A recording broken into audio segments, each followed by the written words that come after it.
లక్ష్యాన్ని సాధించాలనే పట్టుదల తపన ఉంటే విజయాన్ని ఈజీగా అందుకోవచ్చు. అంగవైకల్యం అడ్డు కాదని నిరూపిస్తుంది ఒక యువతి. ఈ యువతి సాధించిన విజయాన్ని పలువురు ప్రశంసలు అందుకుంటుంది. ఇంకా రాబోయే రోజుల్లో మరింత గట్టి విజయాన్ని సాధించి తన లక్ష్యాన్ని తల్లిదండ్రులకు అంకితం చేస్తానని ఆ అమ్మాయి చెప్తోంది.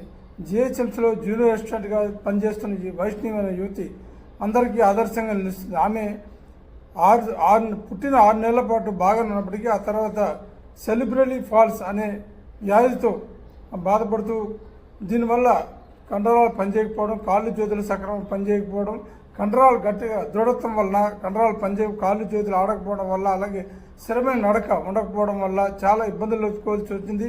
తండ్రి పోలీస్ డిపార్ట్మెంట్లో పోలీస్ కానిస్టేబుల్ ఉద్యోగం చేస్తుండగా తల్లి ప్రైవేట్ పాఠశాలలో ఉపాధ్యాయులుగా పనిచేస్తుంది. తమ్ముడు ఒక బీటెక్ పూర్తి చేసి ఉద్యోగాన్ని వేస్తున్నాడు. ఈ నేపథ్యంలో ఉన్న ఆ వైష్ణవి అనే యువతి సాధించిన విజయం అయితే ఎక్కడ కూడా క్రమశిక్షణ కోల్పోకుండా, ఆత్మవిశ్వాసాన్ని కోల్పోకుండా, పట్టుదలతో తపనతో తను అనుకున్న లక్ష్యం ఏదైతే చదువుకోవాలి, మంచి ఉద్యోగం సాధించాలి, తల్లిదండ్రులు తన కోసం చేస్తున్న ప్రయత్నం ఏదైతే ఉందో దాన్ని మరింత ఉధృతంగా చేయాలనే ఉద్దేశంతో పట్టుదలతో చదువుకుంది, మంచి విజయాన్ని సాధించింది. ప్రస్తుతం జిహెచ్ఎంసీలో జూనియర్ అసిస్టెంట్గా బాధ్యతలు నిర్వహిస్తోంది. ఎవరు కూడా ఎలాంటి అంగవైకల్యం ఇచ్చినా సరే విజయం మన వైపు ఉంటుంది. పట్టుదల తపన ఉంటే ఖచ్చితంగా దాన్ని సాధించుకోవచ్చని అమ్మాయి నిరూపిస్తుంది.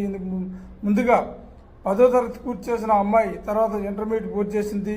అన్నవరం కాలేజీలో బీకామ్ తర్వాత ఎంకామ్ పూర్తి చేసి పీజీ చేస్తున్న సమయంలోనే టీజీపీఎస్సీలో ప్రకటన రాగా దానికి ప్రిపేర్ అవుతుంది.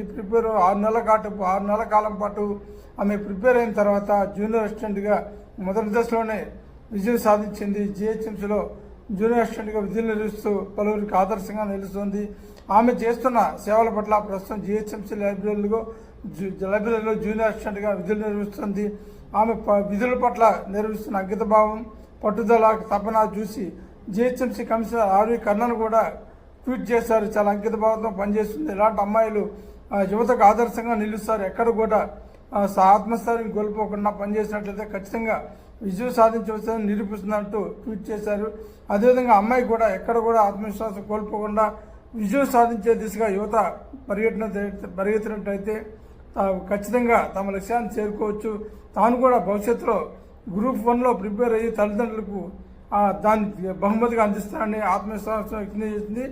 ఆమె ఏదైతే సాధించాలనుకుంటుందో ఆమె లక్ష్యం నెరవేరాలని మనందరం ఆశిద్దాం.